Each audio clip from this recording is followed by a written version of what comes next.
We live in sort of the times on Amazon of end consumers really just being people who are constantly just searching for the next product, right? They're constantly wanting that next product fed to them. Nobody wants to have to go through pages and pages and pages to find what they want.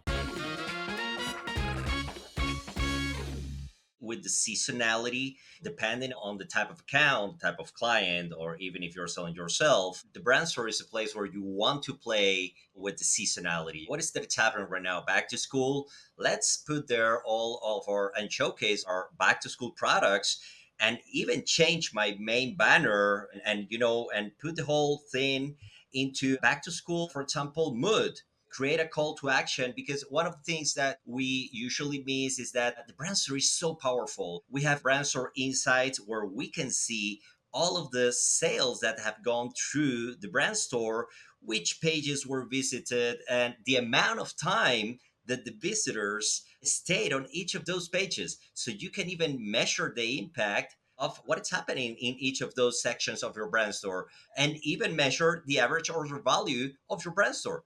For the actual products themselves, if we're going back here to the product, we very often for holidays will add things like a little gift wrap here in the corner of the product and do that for all of the products. And those very small things will entice buyers, right? The smaller stuff, we talk about the variations, right? It's small. We talk about the brand story. That's another area that, again, you get to do some cross sale across your different products, even across your different brands, and especially with the comparison chart, I should say, down here. But it's those different tiny little things where, for instance, if you're going to be doing some stuff for Christmas, right, with soaps or back to school, anything like that, you could add a couple of products to this comparison chart very, very simply and very quickly that you sell that are, let's say, a basket. And then on top of that, you do the soaps. And then on top of that, you do these tiny little gift set soaps, things like that to entice people, right? It makes people, draws their eyes, and it's things that they're like, oh, makes sense for me to get soap. Oh, it makes sense for me to get one of the other products on Aegis Sage is we sell the actual like tumblers, or at least we used to, right? So get a tumbler as well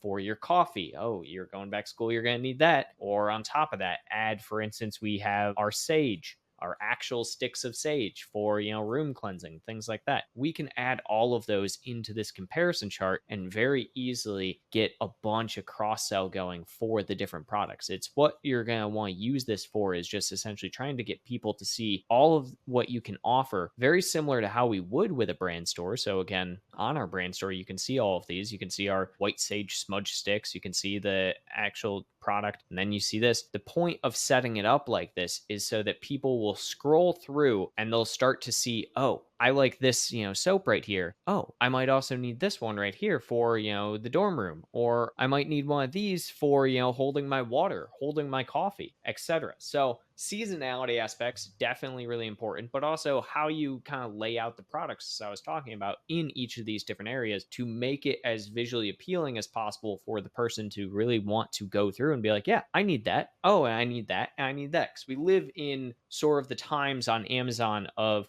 end consumers really just being people who are constantly just searching for the next product, right? They're constantly wanting that next product fed to them. Nobody wants to have to go through pages and pages and pages to find what they want. They're much more likely, if it's within a single click's reach or a single scroll reach, to go after that product. And that's exactly how you should be setting up both, your product grid, your variations in general, and your brand store. Just make it as simple as possible for someone who wants, different types of products, because everyone does, to see different types of products that they want. And even if you don't have, let's say, more than one or two products, that's fine. Just make sure that those two products are together in that chart and that they are shown together so that people are more than likely to click on both of them and purchase both of them at the same time. Overall, average order value should go up from implementing those. You can actually go over to your business reports, right? And you can check your business reports and see your average units and order items, right? So you can actually get an idea of your average sale and order items and your average units purchased. So you can see if it's going up or down year over year. You can very easily come to your business reports and see this, where we can very clearly see we're, having either a decrease or an increase in average sales and average order value from the products. And that's super easy to do. You can do it for any date and time frame for a situation situation like this, if I were to go ahead and make this change on, let's say, this product for adding some different products into our brand story and adding some different variations and some comparison items, I would do that across the board, right? And there's no reason you shouldn't do that across the board because it will help you with that average order value. And then you can come back on over 2 months, a month down the line to your business reports and start to see, yeah, that really did affect my average sales order item, my average unit order item overall on my actual account. So very, very simple way as well to see in real time, are we increasing this or is it actually working? Is something going to happen here? On top of that, you can very easily see from like an orders report whether or not people are purchasing more products together as well. So definitely adding that onto it as well. And then from this, you can even see the detail page traffic. So very simply, business reports and order reports are going to be your best friend when measuring your average order value and understanding, are these changes that we're making actually making a difference? And you should be able to see fairly quickly, yeah, they are. It's not going to be rocket science to see that you add new products onto your listing in the product grid and all of a sudden, oh, people are purchasing more of these products that they weren't purchasing before. So it's very simple to see, but also very, very intuitive in the way that you go about it. Yes, a lot of data, also just a lot of ingenuity in the idea of what you're going to be putting there. Subscribe to my Amazon guide for all the insights you need to skyrocket your sales to the next level.